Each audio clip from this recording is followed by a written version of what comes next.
नमस्कार, आप देख रहे हैं मीडिया नेशनल। प्रधानमंत्री मोदी ने आज देश को कोरोना महामारी के संबंध में देश को संबोधित किया और कहा कि देश में भी 7 कंपनियां कोविड वैक्सीन का निर्माण कर रही है। आगे सुनिए प्रधानमंत्री मोदी ने अपने संबोधन में क्या क्या कहा।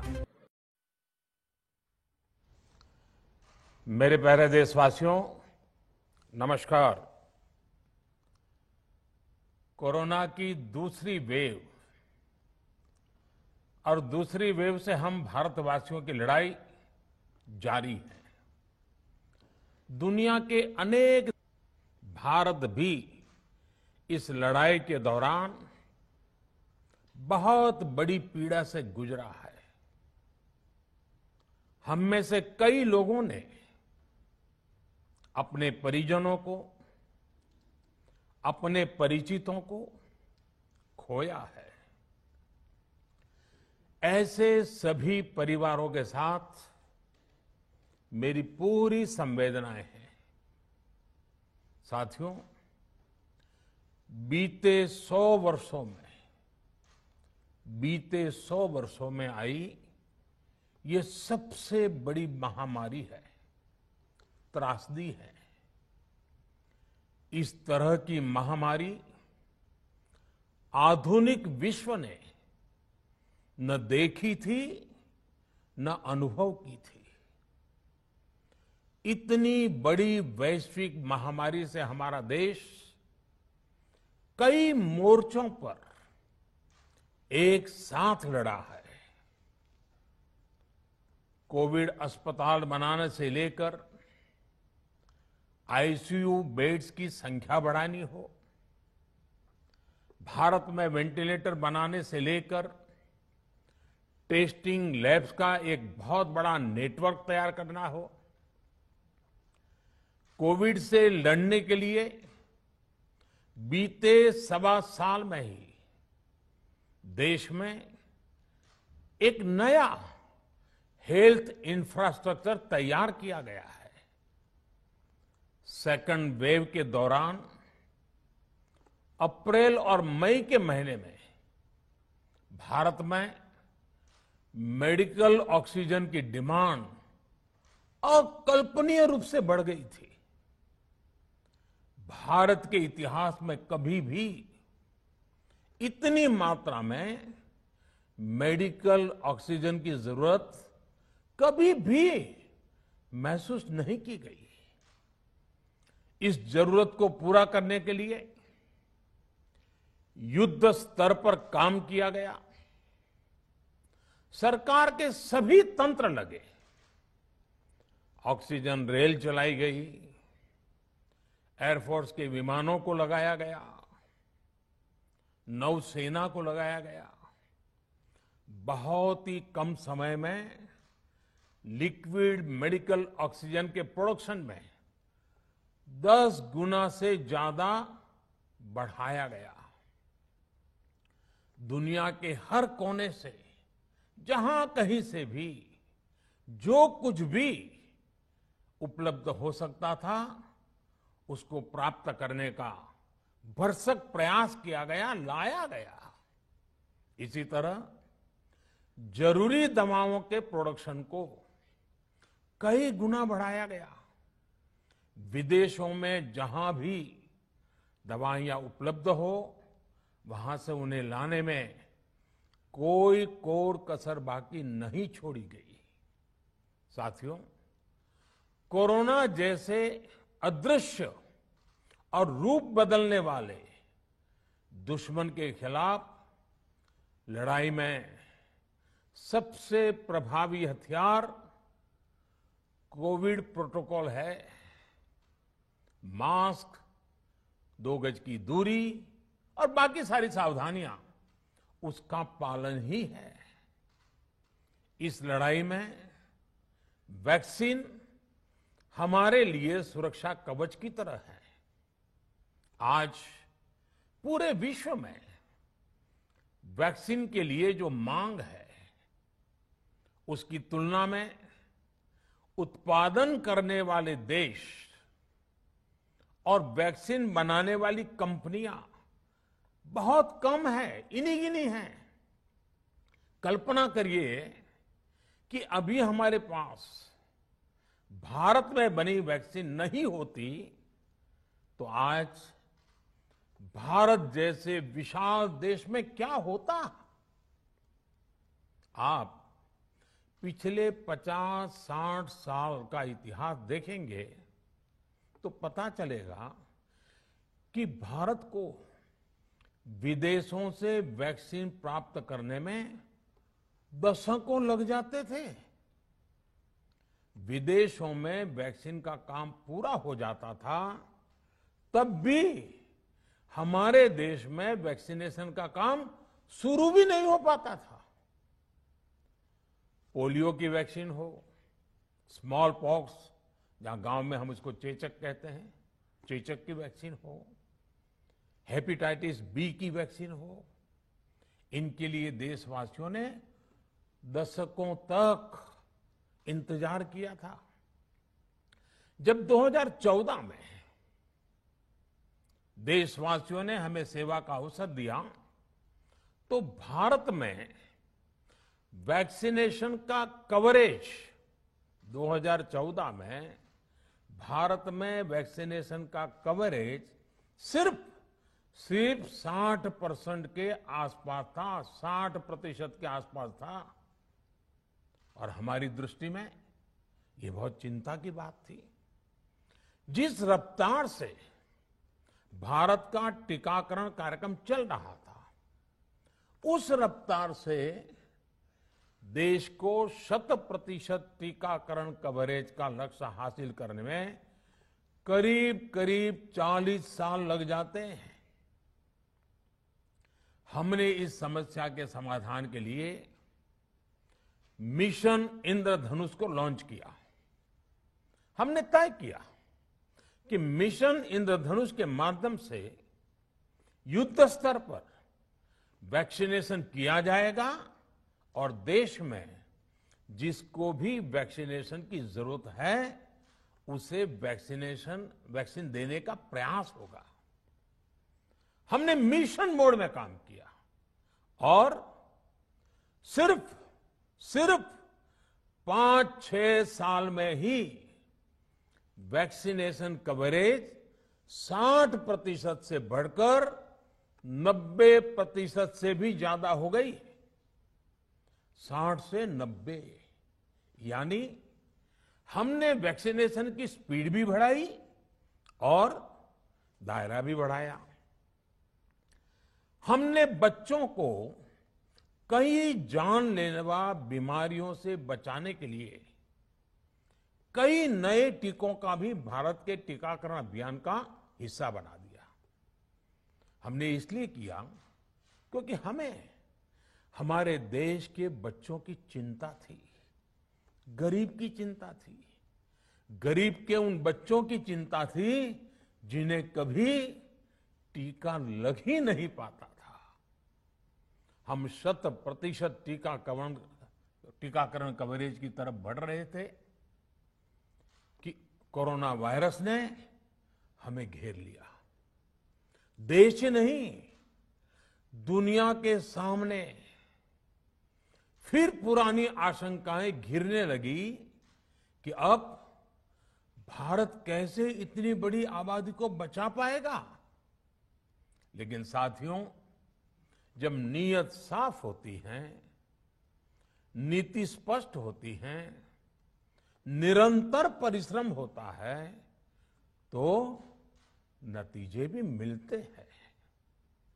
हर आशंका को दरकिनार करके भारत ने 1 साल के भीतर ही एक नहीं बल्कि 2 made in India vaccine launch कर दी।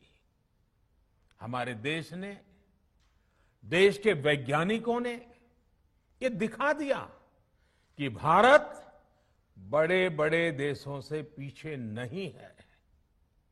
आज जब मैं आपसे बात कर रहा हूं तो देश में 23 करोड़ से ज्यादा वैक्सीन की डोज दी जा चुकी है। 23 करोड़। साथियों, हमारे यहां कहा जाता है विश्वासेन सिद्धि, विश्वासेन सिद्धिः अर्थात हमारे प्रयासों में हमें सफलता तब मिलती है जब हमें स्वयं पर विश्वास होता है। हमें पूरा विश्वास था कि हमारे वैज्ञानिक बहुत ही कम समय में वैक्सीन बनाने में सफलता हासिल कर लेंगे। इसी विश्वास के चलते जब हमारे वैज्ञानिक अपना रिसर्च वर्क कर ही रहे थे, तभी हमने लॉजिस्टिक्स और दूसरी तैयारियां शुरू कर दी थी। आप सब भली भांति जानते हैं कि पिछले साल यानी 1 साल पहले, पिछले साल अप्रैल में जब कोरोना के कुछ ही हजार केस थे, उसी समय वैक्सीन टास्क फोर्स का गठन कर दिया गया था। भारत के लिए वैक्सीन बनाने वाली कंपनियों को सरकार ने हर तरह से सपोर्ट किया।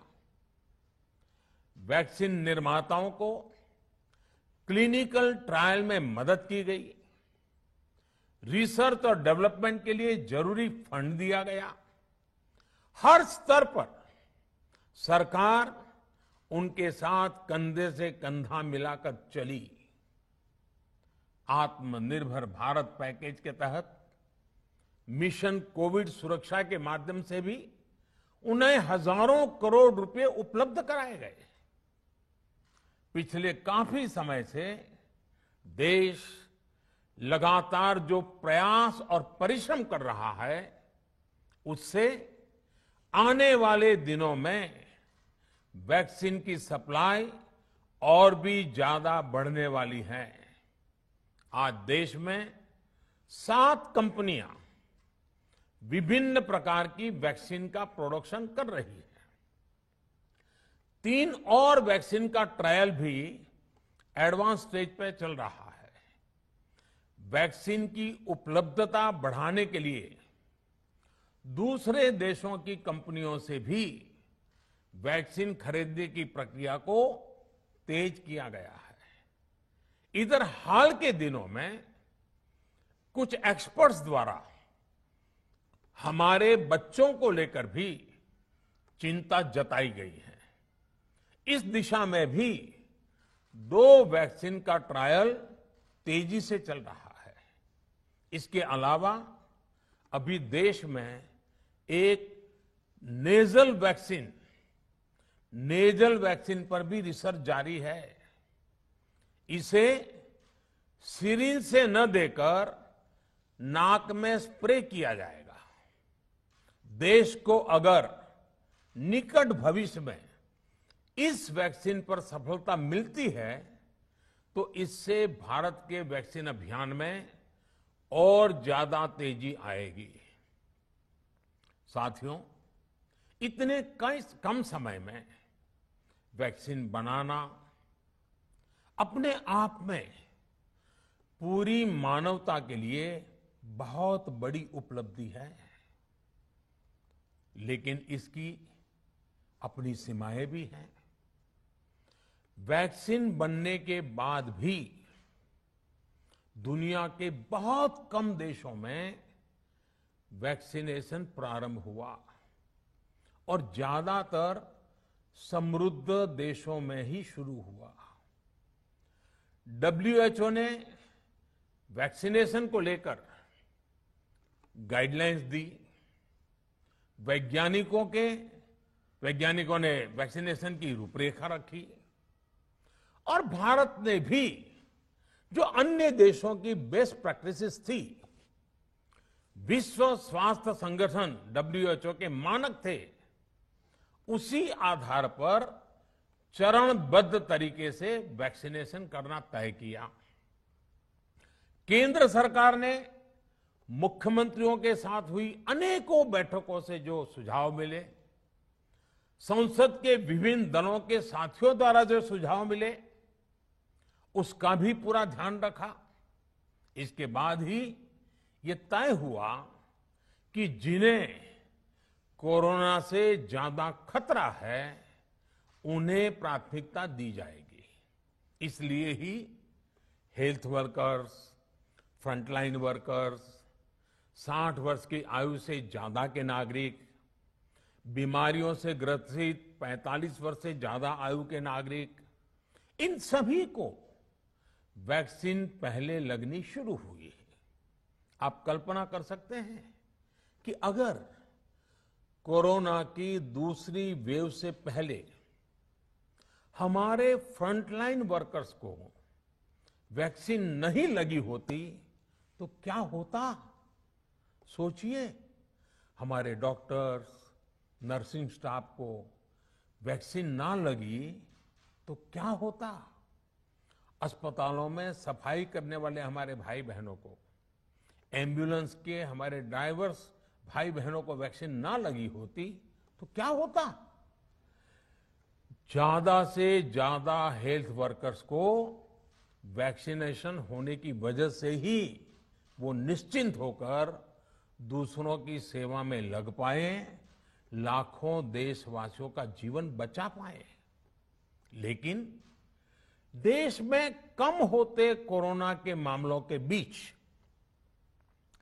केंद्र सरकार के सामने अलग अलग सुझाव भी आने लगे, भिन्न भिन्न मांगे होने लगी, पूछा जाने लगा, सब कुछ भारत सरकार ही क्यों तय कर रही है? राज्य सरकारों को छूट क्यों नहीं दी जा रही है? राज्य सरकारों को लॉकडाउन की छूट क्यों नहीं मिल रही है? One size does not fit all जैसी बातें भी कही गई। दलील ये दी गई कि संविधान में चूंकि हेल्थ, आरोग्य प्रमुख रूप से राज्य का विषय है, इसलिए अच्छा है कि सब राज्य ही करें। इसलिए इस दिशा में एक शुरुआत की गई।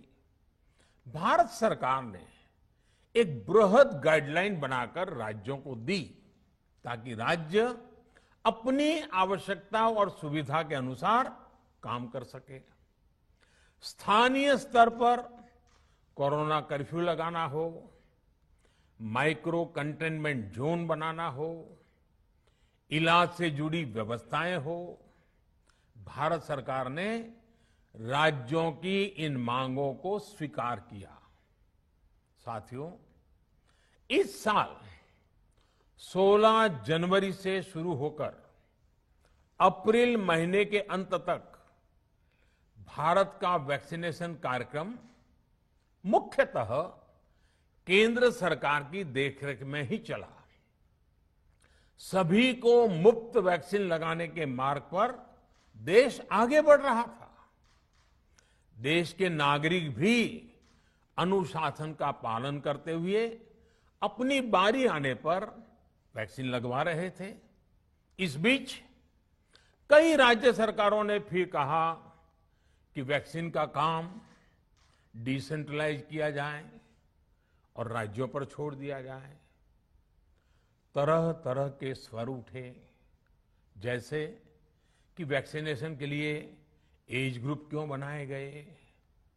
दूसरी तरफ किसी ने कहा कि उम्र की सीमा आखिर केंद्र सरकार ही क्यों तय करे।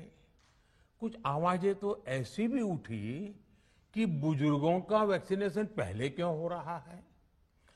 भांति भांति के दबाव भी बनाए गए। देश के मीडिया के एक वर्ग ने इसे कैंपेन के रूप में भी चलाया।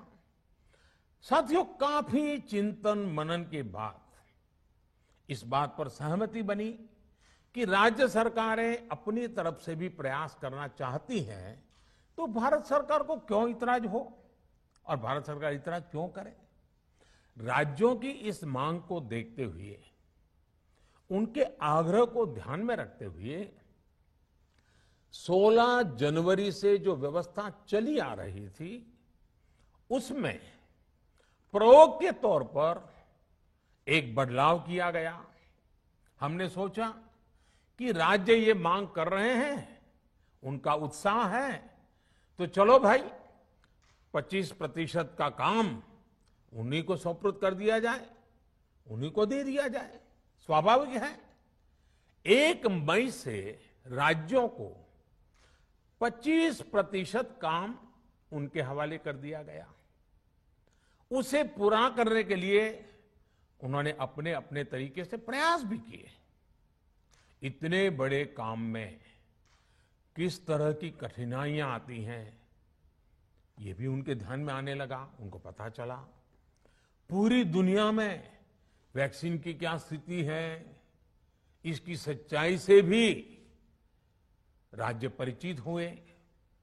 और हमने देखा, एक तरफ मई में सेकेंड वेव, दूसरी तरफ वैक्सीन के लिए लोगों का बढ़ता रुझान, और तीसरी तरफ राज्य सरकारों की कठिनाइयां। मई में 2 सप्ताह बीतते बीतते कुछ राज्य खुले मन से ये कहने लगे कि पहले वाली व्यवस्था ही अच्छी थी। धीरे धीरे इसमें कई राज्य सरकारें जुड़ती चली गई। वैक्सीन का काम राज्यों पर छोड़ा जाए, जो इसकी वकालत कर रहे थे उनके विचार भी बदलने लगे। एक अच्छी बात रही कि समय रहते राज्य पुनर्विचार की मांग के साथ फिर आगे आए। राज्यों की इस मांग पर हमने भी सोचा कि देशवासियों को तकलीफ ना हो, सुचारू रूप से उनका वैक्सीनेशन हो। इसके लिए 1 मई के पहले वाली, यानी 1 मई के पहले 16 जनवरी से अप्रैल अंत तक जो व्यवस्था थी, पहले वाली पुरानी व्यवस्था को फिर से लागू किया जाए। साथियों, आज ये निर्णय लिया गया है कि राज्यों के पास वैक्सीनेशन से जुड़ा जो 25% काम था, उसकी जिम्मेदारी भी भारत सरकार उठाएगी। ये व्यवस्था आने वाले 2 सप्ताह में लागू की जाएगी। इन 2 सप्ताह में केंद्र और राज्य सरकारें मिलकर नई गाइडलाइंस के अनुसार आवश्यक तैयारी कर लेगी। संयोग है कि 2 सप्ताह बाद 21 जून को ही अंतर्राष्ट्रीय योग दिवस भी है। 21 जून सोमवार से देश के हर राज्य में 18 वर्ष से ऊपर की उम्र के सभी नागरिकों के लिए भारत सरकार राज्यों को मुफ्त वैक्सीन मुहैया कराएगी। वैक्सीन निर्माताओं से कुल वैक्सीन उत्पादन का 75% हिस्सा भारत सरकार खुद ही खरीदकर राज्य सरकारों को मुफ्त देगी। यानी देश की किसी भी राज्य सरकार को वैक्सीन पर कुछ भी खर्च नहीं करना होगा। अब तक देश के करोड़ों लोगों को मुफ्त वैक्सीन मिली है। अब 18 वर्ष की आयु के लोग भी इसमें जुड़ जाएंगे। सभी देशवासियों के लिए भारत सरकार ही मुफ्त वैक्सीन उपलब्ध करवाएगी। गरीब हो, निम्न मध्यम वर्ग हो, मध्यम वर्ग हो या फिर उच्च वर्ग, भारत सरकार के अभियान में मुफ्त वैक्सीन ही लगाई जाएगी। हां, जो व्यक्ति मुफ्त में वैक्सीन नहीं लगवाना चाहते, प्राइवेट अस्पताल में वैक्सीन लगवाना चाहते हैं, उनका भी ध्यान रखा गया है। देश में बन रही वैक्सीन में से 25% प्राइवेट सेक्टर के अस्पताल सीधे ले पाए, ये व्यवस्था जारी रहेगी।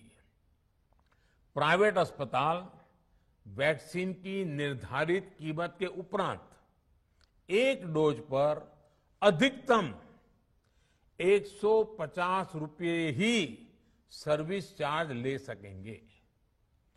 इसकी निगरानी करने का काम राज्य सरकारों के पास ही रहेगा। साथियों, हमारे शास्त्रों में कहा गया है, प्राप्य आपदम न व्यथते कदाचित,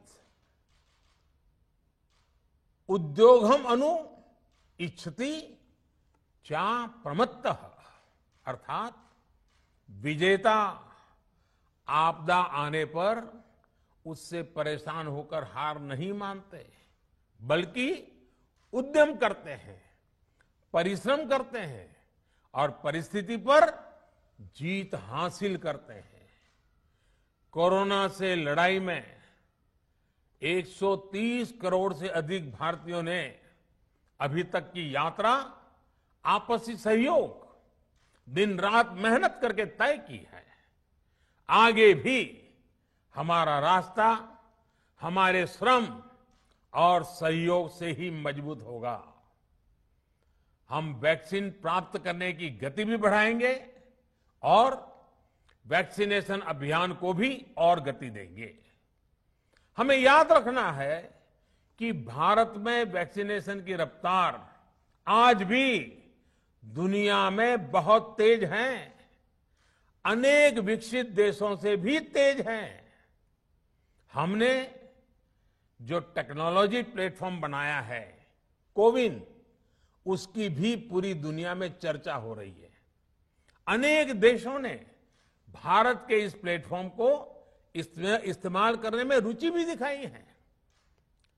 हम सब देख रहे हैं कि वैक्सीन की एक एक डोज कितनी महत्वपूर्ण है। हर डोज से एक जिंदगी जुड़ी हुई है। केंद्र सरकार ने ये व्यवस्था भी बनाई है कि हर राज्य को कुछ सप्ताह पहले ही बता दिया जाएगा कि उसे कब कितनी डोज मिलने वाली है। मानवता के इस पवित्र कार्य में वाद विवाद और राजनीतिक छींटाकशी से ऐसी बातों को कोई भी अच्छा नहीं मानता है। वैक्सीन की उपलब्धता के अनुसार पूरे अनुशासन के साथ वैक्सीन लगती रहे, देश के हर नागरिक तक हम पहुंच सके, ये हर सरकार, हर जनप्रतिनिधि, हर प्रशासन की सामूहिक जिम्मेदारी है। प्रिय देशवासियों, टीकाकरण के अलावा आज एक और बड़े फैसले में, उस फैसले से मैं आपको अवगत कराना चाहता हूं। पिछले वर्ष जब कोरोना के कारण लॉकडाउन लगाना पड़ा था, तो प्रधानमंत्री गरीब कल्याण अन्न योजना के तहत 8 महीने तक 80 करोड़ से अधिक देशवासियों को मुफ्त राशन की व्यवस्था हमारे देश ने की थी। इस वर्ष भी दूसरी वेव के कारण मई और जून के लिए भी इस योजना का विस्तार किया गया था। आज सरकार ने फैसला लिया है कि प्रधानमंत्री गरीब कल्याण अन्न योजना को अब दीपावली तक आगे बढ़ाया जाएगा। महामारी के इस समय में सरकार गरीब की हर जरूरत के साथ उसका साथी बनकर खड़ी है। यानी नवंबर तक 80 करोड़ से अधिक देशवासियों को हर महीने तय मात्रा में मुफ्त अनाज उपलब्ध होगा। इस प्रयास का मकसद यही है कि मेरे किसी भी गरीब भाई बहन को, उसके परिवार को भूखा सोना ना पड़े। साथियों, देश में हो रहे इन प्रयासों के बीच कई क्षेत्रों से वैक्सीन को लेकर भ्रम और अफवाहों की जानकारी चिंता बढ़ाती है। ये चिंता भी मैं आपके सामने व्यक्त करना चाहता हूं।